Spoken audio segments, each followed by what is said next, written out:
The scene opens on the sprawling grounds of the United States Naval Academy, bathed in the pale morning light that glints off the polished brass emblems adorning the cadets' uniforms.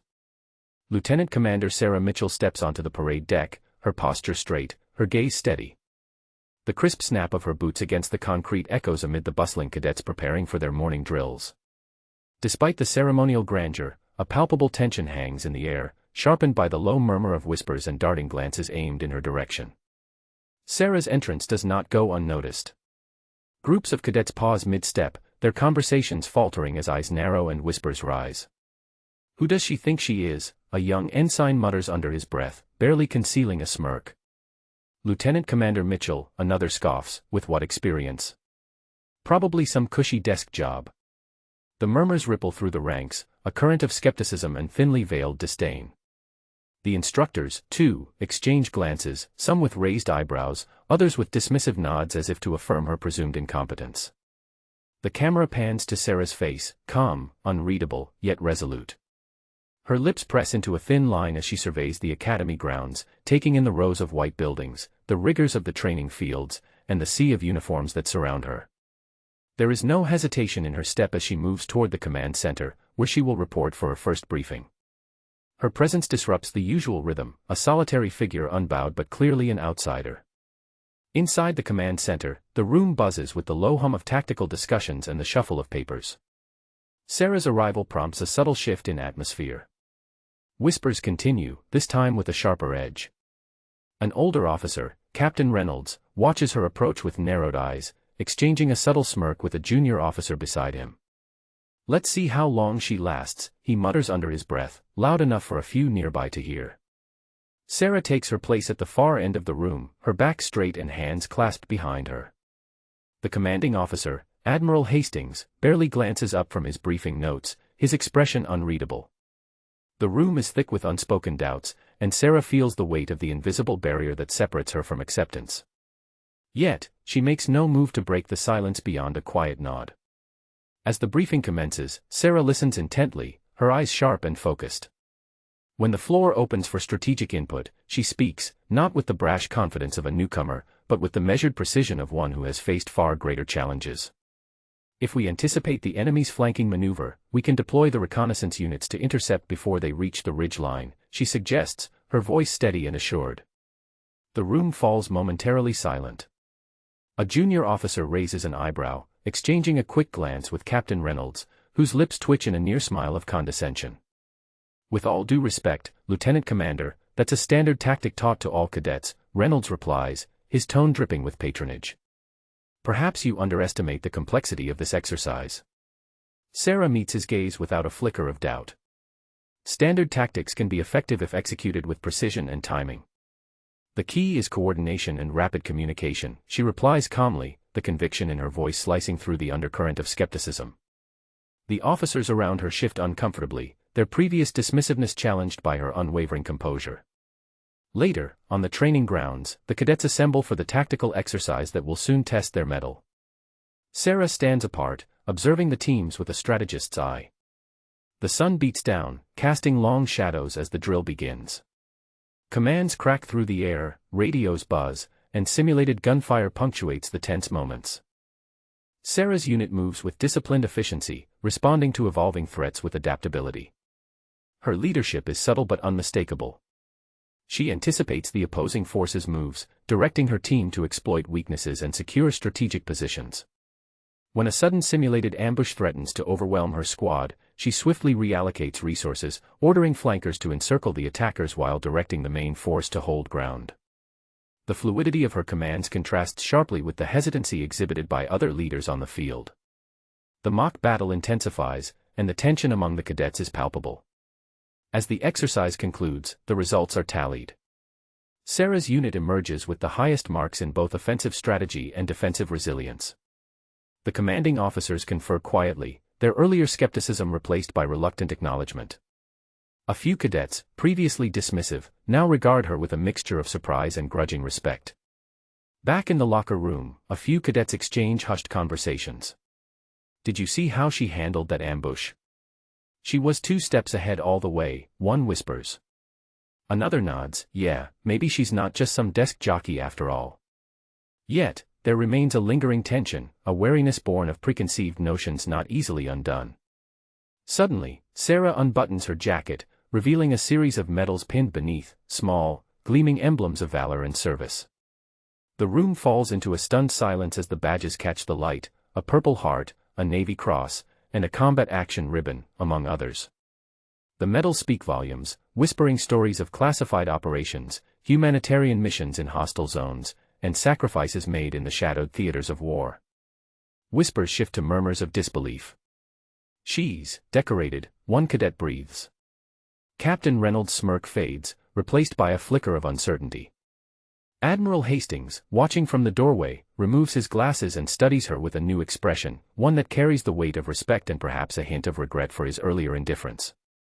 Sarah meets the Admiral's gaze steadily. "These were earned in operations you will never hear about," she says quietly but firmly.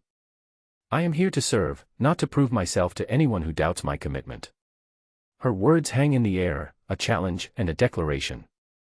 The camera lingers on the faces of the assembled officers and cadets, a tableau of changed perceptions. The scorn and mockery have been replaced, if only slightly, by a cautious respect. Yet beneath the surface, the story is far from over. The barriers of prejudice and underestimation have been pierced, but the path ahead remains steep and uncertain. As Sarah straightens her jacket and prepares to leave the room, the murmur of the academy resumes, but now tinged with a new tone, curiosity, respect, and the quiet stirrings of acknowledgement. The scene fades on her silhouette against the backdrop of the academy's historic buildings, a solitary figure poised to redefine what it means to be a leader within these hallowed ranks. The scene opens in the grand hall of the Naval Academy, where the air is thick with polished formality. Rows of uniformed officers and cadets fill the chamber, their faces a mix of anticipation and respect. At the center, a raised dais gleams under the bright lights, adorned with the Academy's emblem and flanked by flags representing the branches of the armed forces. Lieutenant Commander Sarah Mitchell stands at attention, her uniform immaculate, medals catching the light with a quiet brilliance. The murmurs from the previous encounters have faded into a charged silence. Admiral Hastings steps forward, his expression solemn but respectful. His voice carries through the hall, steady and clear. "Today, we recognize not only the accomplishments of one among us but the embodiment of dedication, sacrifice, and leadership that defines our service." He gestures towards Sarah with a nod of acknowledgement. "Lieutenant Commander Mitchell, your exemplary service and the sacrifices you have made stand as a testament to the highest ideals of this academy and our nation." As the Admiral reaches out and formally salutes her medals, a ripple of approval spreads through the assembled crowd. Officers who once cast skeptical glances now meet Sarah's eyes with genuine admiration. The shift is palpable, the atmosphere charged with a newfound respect that fills the space once occupied by doubt. The camera captures the faces of cadets nearby, young men and women who had whispered behind her back, now sitting upright, absorbing the moment with a mix of awe and humility. A young cadet leans toward his companion, whispering, "She's the real deal. I didn't think it was possible to be that good." Another nods quietly, eyes fixed on Sarah as she accepts the acknowledgement with quiet dignity. The scene transitions to the Academy's corridors, where the dynamics have shifted dramatically. Officers and cadets who once dismissed her now seek her out, their expressions open and eager. Sarah walks through the halls, passing groups who fall silent at her approach, then quickly resume conversations tinged with respect. A junior officer steps forward, hesitating before speaking. "Lieutenant Commander Mitchell, if you have a moment, I'd appreciate your advice on the tactical simulation we reviewed yesterday." Sarah stops, turning to face him with a measured smile. "Of course. Let's find a quiet place to discuss it." The interaction is brief but telling, a marked contrast to the cold shoulders and whispers of disbelief from days before. Word has spread, and her presence has become a catalyst for change within the Academy. In a quiet office lined with maps and strategy manuals, Sarah reviews the simulation scenarios with a group of cadets. Her demeanor is patient, her guidance clear and insightful. She encourages questions and fosters discussion, breaking down complex maneuvers into understandable components. The cadets listen intently, their earlier doubts replaced by a genuine eagerness to learn from her experience. One cadet, a young woman struggling with confidence, asks hesitantly, "How do you stay so focused when everything feels overwhelming?" Sarah pauses, then replies softly, "Discipline and clarity come from understanding your purpose. When you know why you fight, the chaos becomes manageable." You don't have to face it alone. Trust your team, trust your training. The scene shifts to a quiet moment in the Academy's garden courtyard, where Sarah stands alone, gazing at the horizon. The weight of her journey presses quietly upon her, the accolades and respect a stark contrast to the isolation she felt only days before. A voice breaks the silence. It's Admiral Hastings, approaching with measured steps. "Lieutenant Commander," he begins, his tone softer now, "your resilience has reshaped the way we view leadership here. You've done more than earn medals, you've inspired change." He pauses, then continues, "The Academy needs officers like you to guide the next generation, to break down barriers and build bridges." Sarah meets his gaze, a flicker of resolve shining in her eyes. "I intend to do just that, sir. It's not enough to overcome prejudice alone, I want to help others rise beyond it, to ensure the Academy reflects the values we fight to protect." The camera captures the exchange, the unspoken understanding between two leaders committed to transformation. As Admiral Hastings nods in approval and walks away, Sarah turns back to the garden, the sun casting long shadows that stretch toward the future. The next scene unfolds in the Academy's auditorium, filled to capacity with cadets and officers gathered for a ceremony marking the beginning of a new leadership program. Sarah stands at the podium, addressing the crowd with quiet authority. "Leadership is not about rank or medals," she begins, "it's about integrity, resilience, and the courage to face challenges head-on. We must create an environment where every officer, regardless of background, can excel and be respected for their merits." Her words resonate through the hall, met with nods and applause.